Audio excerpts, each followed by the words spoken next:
IPL ಬಂದ ತಕ್ಷಣ ಪ್ರತಿ ದಿನಾನು ಒಂದೊಂದು ದೊಡ್ಡ ಮ್ಯಾಚ್ ಇದ್ದೇ ಇರ್ತಾವ. ಹಂಗ ನಮ್ದು ನಿನ್ನೆ RCB ಮತ್ತು SRH ಮ್ಯಾಚ್ ಇತ್ತು. SRH ಅವರು ಆ ಕಡೆಯಿಂದ ಬಂದರು, ಈ ಕಡೆಯಿಂದ ಬಿರಿಯಾನಿಗೆ ಶಿರ್ವ ಹಾಕಿ ನಮ್ಮ RCB ಹುಡುಗರು ಹೊಡೆದ ತಿಂದು ಜಗ್ಗಿ ಕಳಿಸ್ಬಿಟ್ರು ಅವ್ರನ್ನ. ಹಿಂಗಿರ್ಬೇಕಾದ್ರೆ ಇವತ್ತಿನ match MI versus KKR match ಐತಿ. ಭಾಳ ಅಂದ್ರೆ ಭಾಳ ಒಂದು ರೋಚಕವಾದಂಥ ಪಂದ್ಯ ಅನ್ಬೋದು. ಯಾಕಂದರೆ ಇವರು 5 ಸಲ ಕಪ್ ಗೆದ್ದಾರ, ಅವರು 3 ಸಲ ಕಪ್ ಗೆದ್ದಾರ. ಎರಡು ತಂಡ ಭಾಳ ಉತ್ತಮವಾದಂಥ ತಂಡಗಳು. ಹಿಂಗಿರ್ಬೇಕಾದ್ರೆ ಇವತ್ತಿನ ಮ್ಯಾಚ್ ಯಾವ ರೇಂಜಿಗೆ ಐತೆ ಅಂತೇಳಿ ನೋಡ್ಕೊಂಡು ಬರೋಣ ಬರ್ರಿ. ಇನ್ನು ಇವ್ರು ಇಬ್ಬರು ಮಧ್ಯದ ಅಂಕಿಅಂಶ ನೋಡೋದಾದ್ರೆ ಮುಂಬೈ ಇಂಡಿಯನ್ಸ್ ಮತ್ತು KKR ಅವರು ಇದುವರೆಗೂ 35 ಬಾರಿ ಒಬ್ರಿಗೊಬ್ರು ಎದುರಾಗ್ಯಾರ. ಈ 35 ಬಾರಿ ಒಳಗೆ 24 ಸಲ KKR ಸೋತ್ರ, ಅಂದ್ರೆ 11 ಬಾರಿ ಗೆದ್ದಾರ. ಮುಂಬೈ ಇಂಡಿಯನ್ಸ್ 24 ಸಲ ಗೆದ್ದಾರ. ಇದೊಂದು ಇವರು ಒಂದು ಅಂಕಿಅಂಶ ಆಗೈತಿ. ಮತ್ತು ಇವತ್ತಿನ ವಾಂಖೇಡೆ ಸ್ಟೇಡಿಯಂ ಒಳಗೆ ಏನು ಒಂದು ಮ್ಯಾಚ್ ನಡೀತದಲ್ಲ, ಈ ಮ್ಯಾಚ್ ಒಳಗೆ ರೋಹಿತ್ ಶರ್ಮಾ ಅವರ ಅಭಿಮಾನಿಗಳು ಭಾಳ ಅಂದ್ರೆ ಭಾಳ ಕಾಯ್ಕೊಂತ ಕುಂತಾರೆ. ಯಾಕಂದ್ರೆ ರೋಹಿತ್ ಶರ್ಮಾ ಅವರು T20 ಫಾರ್ಮೇಟಿಗೆ ವಿದಾಯ ಹೇಳಿದ್ಮ್ಯಾಗ ಅವ್ರು T20 ಫಾರ್ಮೇಟಲ್ಲಿ ಆಡಿದ್ದು ನೋಡಿಲ್ಲ ಅಂತೇಳಿ ಭಾಳ ಜನ ಕಾಯ್ಕೊಂಡು ಕುಂತಾರೆ. ಇವತ್ತು ಎಲ್ಲರೂ ಅನ್ಕೊಂಡಂಗೆ ರೋಹಿತ್ ಶರ್ಮಾ ಅವರ ಅಬ್ಬರಿಸ್ತಾರ, ಏನು ಮಾಡ್ತಾರೆ ಅಂತೇಳಿ ಎಲ್ಲರೂ ಕಾದು ನೋಡೋಣ. ಮತ್ತಿನ್ನು ಮುಂಬೈ ಇಂಡಿಯನ್ಸ್ ತಂಡದ ಬಗ್ಗೆ ಹೇಳೋದಾದ್ರೆ, ಮುಂಬೈ ಇಂಡಿಯನ್ಸ್ ತಂಡ ಅಂದ್ರೆ ಒಂದು ಅರ್ಧ ಭಾರತದ ತಂಡನ ಅದ್ರಾಗೈತಿ. ಸೂರ್ಯಕುಮಾರ್ ಯಾದವ್ ಆಗಿರ್ಬೋದು, ನಾಯಕ ಹಾರ್ದಿಕ್ ಪಾಂಡ್ಯ ಆಗಿರ್ಬೋದು, ರೋಹಿತ್ ಶರ್ಮಾ ಅವ್ರು ಆಗಿರ್ಬೋದು, ಸೂರ್ಯಕುಮಾರ್ ಯಾದವ್ ಭಾಳ ಮಂದಿ ಅದಾರೆ. ಅರ್ಧಕ್ಕರ್ಧ ಭಾರತದ ತಂಡನ ಅದ್ರೊಳಗೈತಿ. ಮತ್ತಿನ್ನು KKR ತಂಡ ನೋಡೋದಾದ್ರೆ ಇಲ್ಲಿ ಸುನಿಲ್ ನಾರಾಯಣ್ ಅಂತ ಸ್ಪಿನ್ನರು, ವರುಣ್ ಚಕ್ರವರ್ತಿ ಅಂತ ಸ್ಪಿನ್ನರ್ ಅದಾರ, ರಿಂಕು ಸಿಂಗ್ ಅಂತ ಬ್ಯಾಟ್ಸ್ಮನ್ಗಳು ಅದಾರ.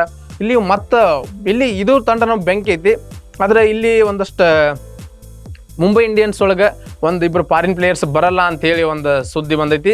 ಮಿಚೆಲ್ ಸ್ಯಾಂಟ್ನರ್ ಮತ್ತು ವಿಲ್ ಜಾಕ್ಸ್ ಇವತ್ತು ಇಬ್ಬರು ಮುಂಬೈ ಪರವಾಗಿ ಆ ತಂಡದಾಗ ಇರೋಲ್ಲ ಅಂತೇಳಿ ಒಂದು ಮಾಹಿತಿ. ಮತ್ತಿನ್ನು KKR ತಂಡ ನೋಡೋದಾದ್ರೆ ಬಹಳ ಉತ್ತಮವಾದಂಥದ್ದು. ಲಾಸ್ಟ್ ಟೈಮ್ ಅವರು ಒಂದು 8ನೇ ಸ್ಥಾನದಾಗ ಉಳ್ಕೊಂಡ್ಬಿಟ್ಟಿದ್ರು. ಈ ಒಂದು ಸೀಸನ್ನಾಗ ನಾವು ಉತ್ತಮ ಆಗಿ ಆರಂಭ ಮಾಡ್ಕೊಂಡು ಲಾಸ್ಟ್ ಏನು ಕಳಪೆ ಇತ್ತಲ್ಲ ಅದನ್ನೆಲ್ಲ ಮುಗಿಸಿ ಈ ಸಲ ಮತ್ತೆ ನಾವು ಮುಂದೆ ಬರ್ತೇವೆ ಅಂತೇಳಿ ಅವ್ರು ಸಜ್ಜಾಗತ್ತಾರೆ.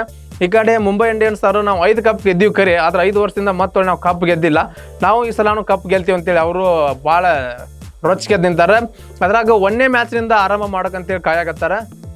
ಇನ್ನು ಮುಂಬೈ ಇಂಡಿಯನ್ಸ್ದ ನಾವು ಅಸ್ತ್ರನ ಅನ್ಬೋದು. ಬುಮ್ರಾ ಅವರು, ಜಸ್ಪ್ರೀತ್ ಬುಮ್ರಾ ಅವರು ಫುಲ್ ತಯಾರಾಗಿ ನಿಂತಾರೆ. ಎಲ್ಲ ಫಿಟ್ನೆಸ್ ತೊಗೊಂಡು ಎಲ್ಲ ರೆಡಿ ಮಾಡಿ ಇಟ್ಕೊಂಡು ನಿಂತಾರೆ. ಈಗ ಅವರು ಇವತ್ತು 1ನೇ ಮ್ಯಾಚ್ನಿಂದ ಕಣಕ್ಕೆ ಇಳಿತಾರೆ. ಇನ್ನು ಮುಂಬೈ ಇಂಡಿಯನ್ಸ್ ಮತ್ತು KKR ಎರಡು ತಂಡದ ಒಂದು ಸಂಭಾವ್ಯ ತಂಡಗಳನ್ನು ನೋಡೋದಾದ್ರೆ, ಮೊದಲು ಮುಂಬೈದ ಸಂಭಾವ್ಯ ತಂಡ ನೋಡೋದಾದ್ರೆ Quinton de Kock, Rohit Sharma, Suryakumar Yadav, Tilak Varma, Hardik Pandya, Naman Dhir, Sherfane Rutherford, Deepak Chahar, Trent Boult, Jasprit Bumrah ಇವರಂತಹ ಘಟಾನುಘಟಿಗಳು ಇವತ್ತು ಮ್ಯಾಚಿಗೆ ಕಣಕ್ಕೆ ಇಳಿತಾರೆ.